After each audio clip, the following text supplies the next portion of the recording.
Hey loves, it's Minister Tiff.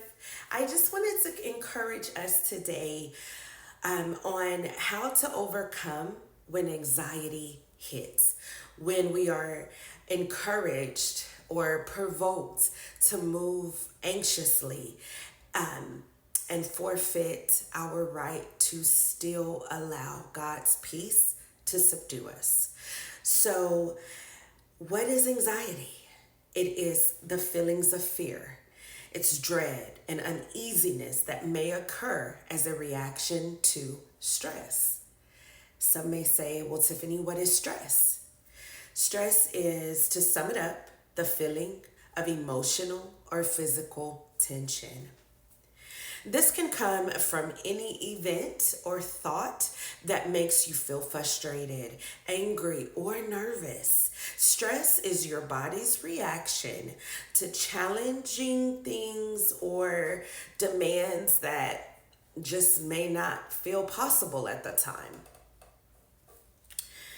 For those that work well under pressure, stress can help them to meet the deadline or avoid danger. However, it is not healthy to remain in a stressed out posture. It's just not good for our body, and it's definitely not healthy mentally, physically, or emotionally. Now that we understand the basics of how these two can cause us to feel overwhelmed and possibly influence to move anxiously in our everyday lives, let's discuss what the Bible says about anxiety and anxiousness.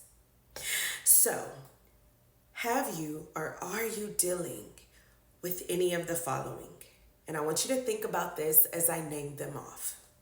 Under a lot of pressure, facing big changes in your life, worried about something or some things. You feel you do not have any control. Overwhelming responsibilities. You need more responsibilities and or activities to balance your mental health. You have a lot of idle time.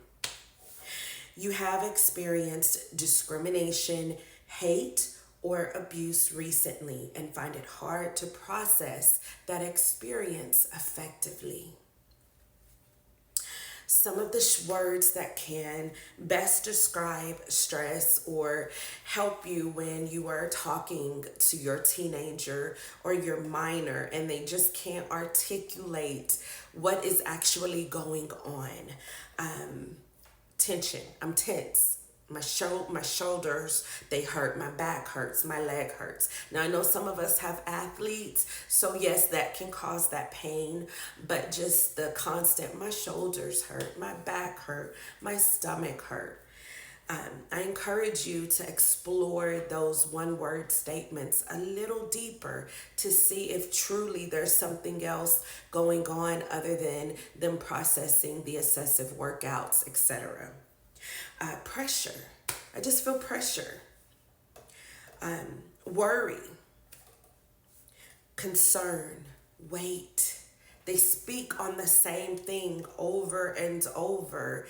It seems as though it's a broken record when it comes to one thing, an event at school or one teacher, or even when you're dealing with church, they constantly speak on one certain situation. As parents, we should explore when our child can't overcome a certain event or gives us signs that they're unsafe, feel unsafe around a certain individual.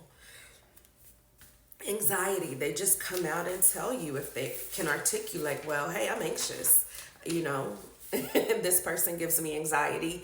This assignment requirement gives me anxiety. I love it when people can articulate their emotions and they know that there's no negative ramification for that, because we should all be able to articulate how a person or a situation is making us feel respectfully.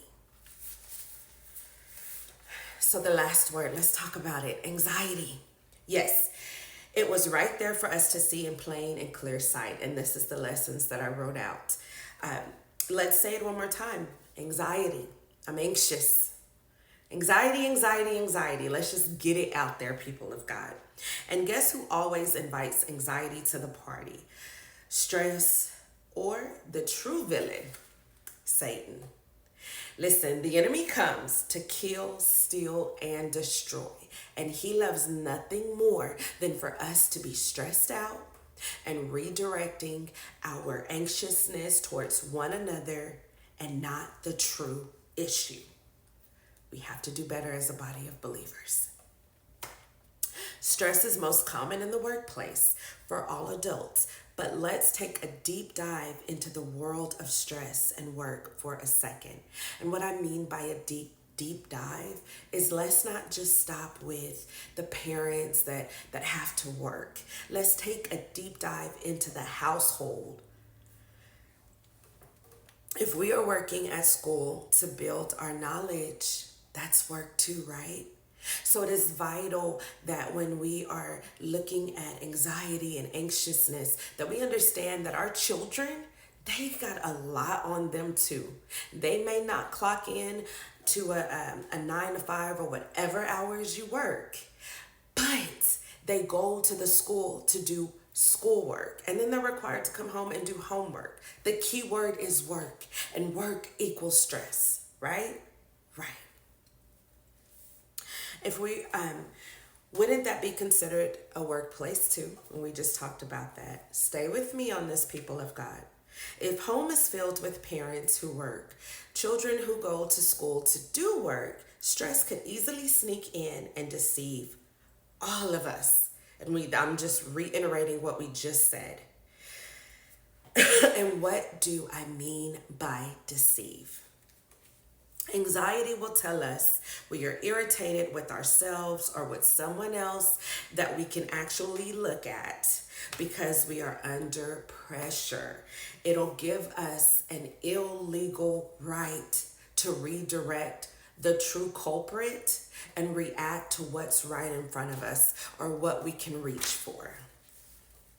The enemy loves it when we cannot or choose not to put our finger on the direct problem and resolve it effectively with healthy conflict resolution, using emotional intelligence, and remaining with Christ consciousness. The enemy loves chaos, loves it, because the enemy knows that when things are chaotic, God's true purpose cannot effectively flow.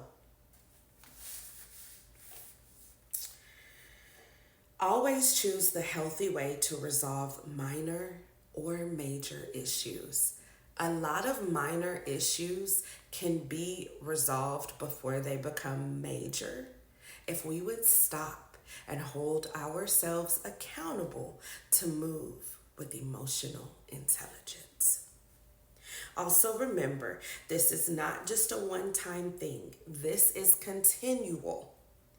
It's a true work in progress. I'll see you in the next video, people of God. God bless.